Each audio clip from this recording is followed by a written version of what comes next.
Assalomu alaykum, xayrli kun.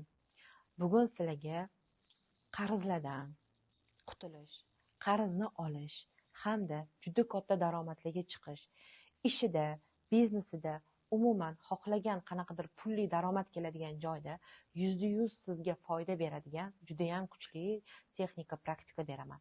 Va bu praktikani hamma bajarsa bo'ladi, faqatgina sharti tahoratli holatda bo'lishi kerak bir, hamda hayz holatda mumkin emas, %100 tahoratli holatda etilishi kerak bo'lgan praktikalardan biri.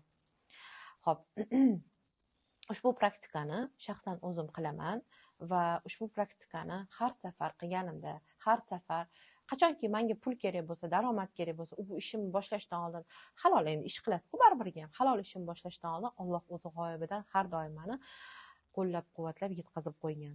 Va ushbu praktika bilan sizlar bilan ham bo'lishaman. Bu juda ham kuchli. Qanday?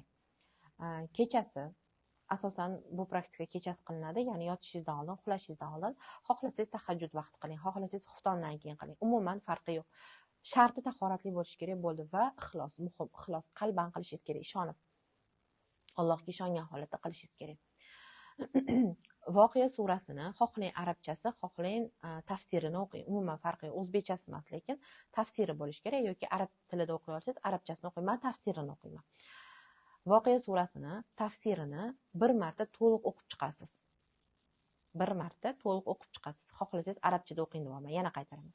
Voqea surasini to'liq o'qib chiqasiz bir marta hamda 1000 marta istig'for etasiz.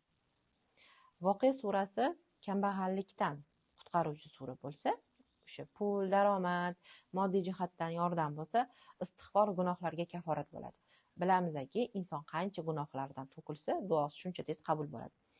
Bir marta har kuni bir marta voqea surasini aytasiz hamda 1000 marta istig'forni aytasiz. Qaranglar qizlar, bu yerda yana bitta narsa bor, bitta masala bor.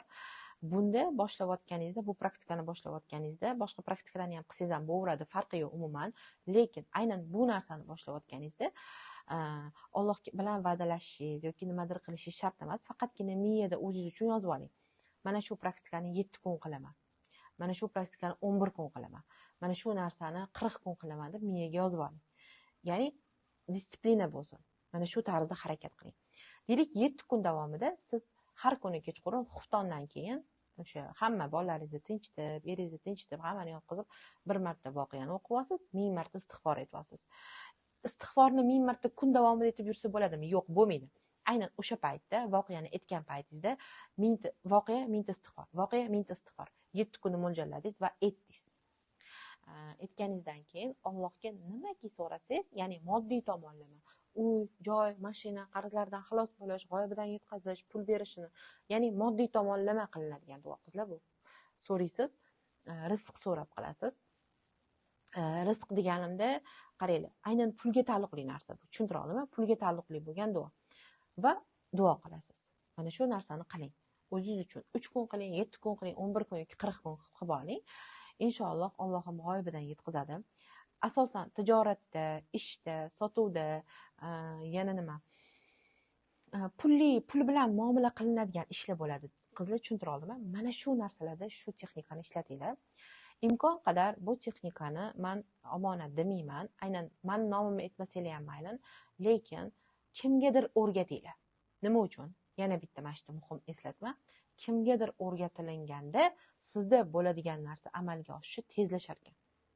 Tezlashadi. Bu real isbotlangan, o'zim qo'llaydigan narsam qizlar. Men sizlarga nechta dars bergan bo'lsam, hammasini o'zim qo'llab kelaman va mana shu narsani ham kimgadir bersanglar qizlar, sizda 2-3 kunda bo'ladigan natija 1 kunda bo'lar ekan. 24 soat ham kutmaysiz qizlar. Inshaalloh. Yo subhanalloh, bu nima qanaqa mo'jiza bu deysizlar, ishoninglar qizlar. Aynan moddiy tomonlama, pul tomonlama, tijorat tomonlama bo'ladiganda qizlar, aynan mana shu duolarni, mana shu aytgan praktikamni qilinglar, %100 effektini bilasizlar.